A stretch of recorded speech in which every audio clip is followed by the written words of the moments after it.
আসসালামু আলাইকুম। একটা প্রশ্নের উত্তর দিতেই তো আমি ক্লান্ত। অনেকে বলে যে ভাই আপনি কতটুকু পর্যন্ত পড়ালেখা করছেন। অ্যাকচুয়ালি আমি ক্লাস 5 পর্যন্ত পড়ালেখা করছি। অনেকে বলে ভাই তাহলে তো ইসলাম সম্পর্কে কিভাবে জানেন, এই আর কি। অ্যাকচুয়ালি আমার মা ছিলেন একজন নবী প্রেমিক মানুষ।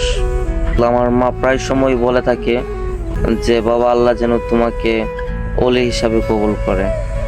তো আমি এক পর্যায়ে এই নবীর হাদিস পড়ি, কোরআন পড়ি, ইসলাম সম্পর্কে গবেষণা করি। তো মুসলমান হিসাবে ইসলাম সম্পর্কে জানা উচিত, বোঝা উচিত, কোরআন পড়া উচিত, হাদিস পড়া উচিত।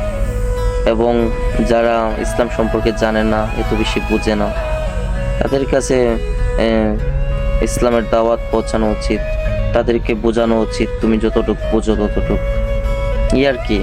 এটা হচ্ছে মানে একটা নবীর আদর্শ। আমাদের নবী এরকম করতেন, মানুষের কাছে ইসলাম প্রচার করতেন। এটা একটা নবীর আদর্শ। যাই হোক, আসসালামু আলাইকুম। ভালো থাকেন, সুস্থ থাকেন, আল্লাহ হাফেজ।